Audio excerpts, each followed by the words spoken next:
Hi అండి అందరికీ welcome back to our channel Madhu educational hub. Friends, ఈ వీడియోలో డిఎస్సి జాగ్రఫీ బిట్స్ అయితే డిస్కస్ చేద్దాం. 9th class new geography text బుక్లోని 5th లెసన్ సహజ వృక్ష సంపద వన్యప్రాణులు. ఈ లెసన్లో ఉన్నటువంటి లైన్ టు లైన్ బిట్స్ అన్నీ కూడా ఈ వీడియోలో రాయడం జరిగింది. ఈ లెసన్ అనేది పెద్ద లెసన్ కాబట్టి ఈ లెసన్లో ఉన్నటువంటి బిట్స్ని 2 పార్ట్స్గా డివైడ్ చేశాను. ఇది పార్ట్ 1 వీడియో అండి. వీడియోని స్కిప్ చేయకండి. వీడియో కనుక మీకు నచ్చితే తప్పకుండా లైక్ చేయండి, షేర్ చేయండి, సబ్స్క్రైబ్ చేయండి. రిమైనింగ్ లెసన్స్కి సంబంధించిన ప్లేలిస్ట్ కూడా క్రియేట్ చేశాను. అది డిస్క్రిప్షన్లో లింక్ ఇచ్చాను. ఎవరైనా కావాలనుకుంటే వెళ్ళి చూడండి. ఫస్ట్ పాయింట్, ప్రపంచంలోని 12 పెద్ద జీవ వైవిధ్య దేశాలలో భారతదేశం ఒకటి. 47,000 వృక్ష జాతులతో భారతదేశం వృక్ష వైవిధ్యంలో ప్రపంచంలో 10వ స్థానంలోను, ఆసియాలో 4వ స్థానంలో ఉంది. మన భారతదేశంలో ఉన్నటువంటి వృక్ష జాతులు 47,000. వృక్ష వైవిధ్యంలో ప్రపంచంలో భారతదేశం 10వ స్థానంలోను, ఆసియాలో అయితే 4వ స్థానంలో ఉంది. నెక్స్ట్ పాయింట్, భారతదేశంలో దాదాపు 15,000 పుష్పించే మొక్కలు ఉన్నాయి. ఇవి ప్రపంచంలోని మొత్తం పుష్పించే మొక్కలలో 6%. మన భారతదేశంలో ఉన్నటువంటి పుష్పించే మొక్కలు 15,000. వీటి యొక్క శాతం 6%. నెక్స్ట్ పాయింట్, భారతదేశంలో సుమారు 90,000 జంతు జాతులు ఉన్నాయి. నెక్స్ట్ పాయింట్, స్వచ్ఛ వృక్ష సంపద వర్జిన్ వెజిటేషన్. చాలా కాలంగా మానవ సహాయం లేకుండా, మానవ చర్యలకు గురికాకుండా సహజంగా పెరిగిన మొక్కల సమూహాన్ని సహజ వృక్ష సంపదగా పేర్కొనవచ్చు. అంటే మానవ ప్రమేయము, మానవ సహాయం లేకుండా సహజంగా పెరిగే మొక్కల సమూహాన్ని మనం సహజ వృక్ష సంపద అని అంటాము. సాగు చేయబడే పంటలు, పండ్లు, పళ్ళ తోటలు వృక్ష సంపదలో భాగంగా ఉంటాయి, కానీ సహజ వృక్ష సంపద కాదు. ఎందుకంటే వీటిని మనం సాగు చేస్తాము కాబట్టి ఇవి సహజ వృక్ష సంపద కిందకు రావు. ఇవి వృక్ష సంపదలో భాగంగా ఉంటాయి. పూర్తిగా భారతీయ స్వచ్ఛ వృక్ష సంపదను స్థానిక లేదా స్వదేశీ జాతులుగా పిలుస్తారు. నెక్స్ట్ పాయింట్, భారతదేశం వెలుపల నుండి వచ్చిన వాటిని అన్య లేదా పరదేశీ మొక్కలు అని అంటారు. మన భారతదేశంలో కాకుండా బయటి ప్రాంతాల నుండి వచ్చిన వాటిని అన్య లేదా పరదేశీ మొక్కలు అని అంటారు. వృక్షజాలాన్ని ఫ్లోరా అని, జంతుజాలాన్ని ఫ్లోనా అని పిలుస్తాం. ఈ టర్మినాలజీ అనేది ఇంపార్టెంటు. ఫ్లోనా అంటే జంతుజాలము, ఫ్లోరా అంటే వృక్షజాలం. ఫ్రెండ్స్, ఇప్పుడు వృక్ష సంపద రకాలు అనేవి తెలుసుకుందాం. వృక్ష సంపదను 5 రకాలుగా విభజించారు. ఉష్ణమండల సతత హరిత అరణ్యాలు, ఉష్ణమండల ఆకురాల్చే అడవులు, ఉష్ణమండల ముళ్ళ అడవులు మరియు పొదలు, పర్వతీయ అరణ్యాలు, మడ అడవులు. ఇప్పుడు మనం ఒక్కొక్క అంశం గురించి తెలుసుకుందాం.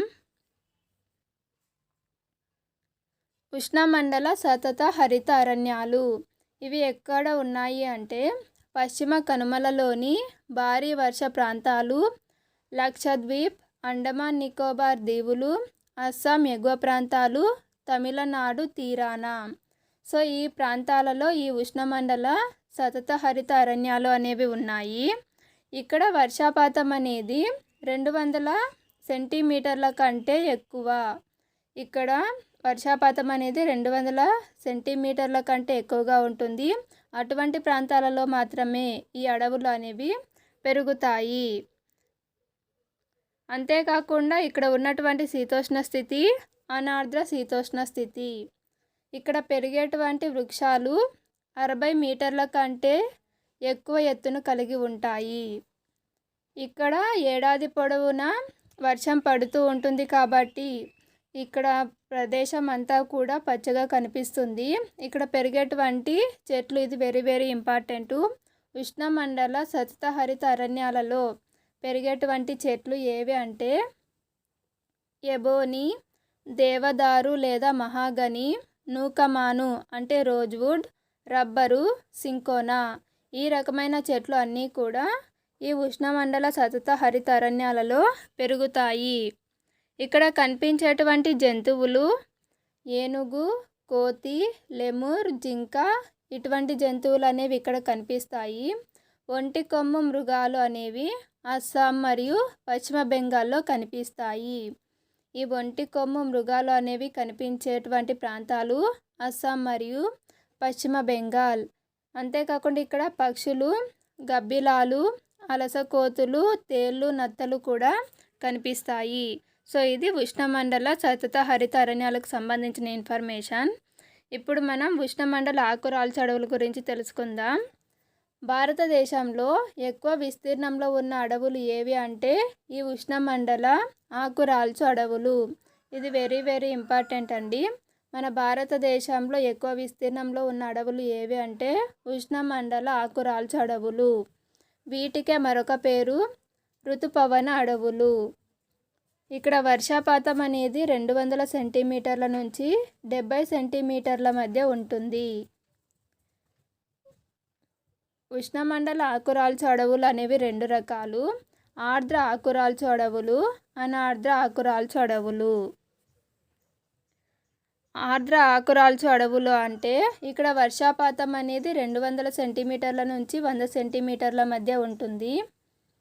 ఈశాన్య రాష్ట్రాలు, హిమాలయ పర్వతపాదాల వెంబడి జార్ఖండ్, పశ్చిమ ఒడిశా, ఛత్తీస్గఢ్, పశ్చిమ కనుమల, తూర్పు వాలుల వెంబడి ఈ ఆర్ద్ర ఆకురాల్చు అడవులు అయితే ఉన్నాయి.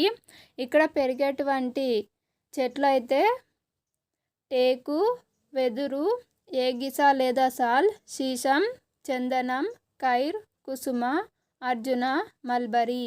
ఈ చెట్లు అన్నీ కూడా ఇక్కడ పెరిగేటువంటి చెట్లు. నెక్స్ట్ అనార్ద్ర ఆకురాల్చు అడవులు. ఇక్కడ వర్షపాతం అనేది 100 నుంచి 70 సెంటీమీటర్ల మధ్యలో ఉంటుంది. ఇవి ఏ ప్రాంతాలలో ఉన్నాయి అంటే ద్వీపకల్ప పీఠభూమిలోని వర్ష ప్రాంతాలు, బీహార్, ఉత్తరప్రదేశ్ మైదాన ప్రాంతాలు. ఈ ప్రాంతాలలో అనార్ద్ర ఆకురాల్చు అడవులు ఉన్నాయి. ఇక్కడ పెరిగేటువంటి చెట్లు టేకు, ఏగిస, రావి, వేప. టేకు, ఏగిస, రావి, వేప ఇవి ఈ అడవులలో పెరిగేటువంటి చెట్లు. ఇక్కడ కనిపించేటువంటి జంతువులు సింహం, పులి, పంది, జింక, ఏనుగు. అంతేకాకుండా ఇక్కడ పక్షులు, బల్లులు, పాములు, తాబేలు కూడా కనిపిస్తాయి. నెక్స్ట్ ముళ్ళ అడవులు లేదా పొదలు. ఇక్కడ వర్షపాతం అనేది 70 సెంటీమీటర్ల కంటే తక్కువగా ఉంటుంది. ఈ ప్రాంతాలు ఎక్కడెక్కడ ఉన్నాయి అంటే ఈ అడవులు గుజరాత్, రాజస్థాన్, మధ్యప్రదేశ్, ఛత్తీస్గఢ్, ఉత్తరప్రదేశ్, హర్యానా, వాయువ్య ప్రాంతం. ఈ ప్రాంతాలలో ముళ్ళ అడవులు లేదా పొదలు అనేవి పెరుగుతాయి. ఇక్కడ ఉండేటువంటి చెట్ల రకాలు తుమ్మ, తాటి, బొంతజెముడు, నాగజెముడు. ఈ అడవులలో చెట్లు అనేవి చెల్లాచెదురుగా ఉంటాయి. తేమను పొందడానికి నేలలోకి లోతుగా ఉండే వేర్లను కలిగి ఉంటాయి. ఏ అడవులలో చెట్లు అనేవి పొడవైన లోతైన వేర్లను కలిగి ఉంటాయి అంటే ముళ్ళ అడవులు. నెక్స్ట్ పాయింట్, నీటి సంరక్షణ కోసం ఇక్కడ ఉండేటువంటి చెట్లు అనేవి కాండము రసంతో నిండి ఉంటుంది. నీటిని నిల్వ చేసుకోవడం కోసము ఇక్కడ ఉండేటువంటి చెట్ల కాండాలు అనేవి రసంతో నిండి ఉంటాయి. బాష్పీభవనం తగ్గించడానికి ఆకులు మందంగాను చిన్నవిగాను ఉంటాయి. బాష్పీభవనాన్ని తగ్గించడానికి ఆకులు మందంగాను చిన్నవిగాను కొన్ని ముళ్ళను కూడా కలిగి ఉంటాయి. ఇక్కడ ఉండేటువంటి జంతువులు ఎలుకలు, చిట్టెలుకలు, నక్క, కుందేళ్ళు, తోడేలు, పులి, సింహం, అడవి గాడిద, గుర్రాలు, ఒంటెలు. నెక్స్ట్ పర్వత ప్రాంత అడవులు. ఆర్ద్ర సమశీతోష్ణ రకం అడవులు. వీటికి గల మరొక పేరు ఆర్ద్ర సమశీతోష్ణ రకం అడవులు.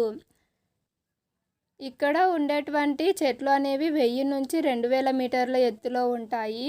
ఇక్కడ పెరిగేటువంటి వృక్షాలు సింధూర వృక్షము, బాదాం.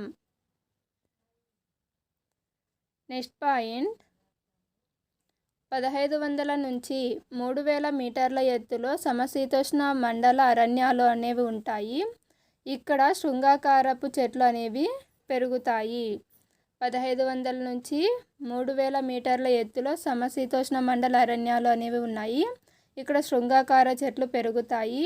ఎగ్జాంపుల్ ఆలివ్, దేవదారు, silver fire, మొరిండా, cedar.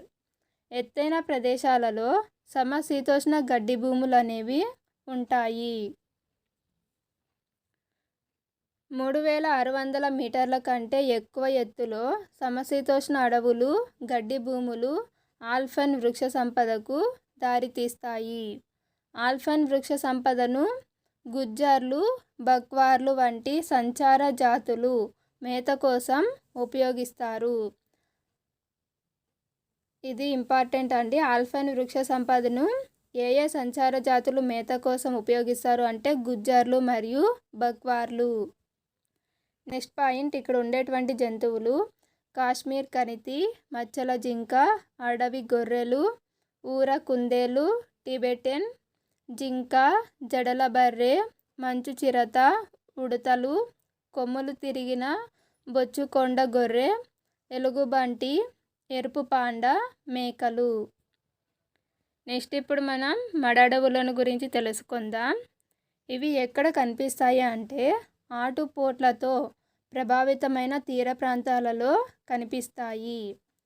Ganga, Mahanadi, Krishna, Kaveri, Godavari డెల్టాలలో ఇవి విస్తరించి ఉన్నాయి. గంగా, బ్రహ్మపుత్ర డెల్టాలలో మన్నికైన గట్టి కలపను ఇచ్చే సుందరి వృక్షాలు అనేవి కనిపిస్తాయి. సుందరి వృక్షాలు అనేవి గంగా, బ్రహ్మపుత్ర డెల్టాల్లో కనిపిస్తాయి.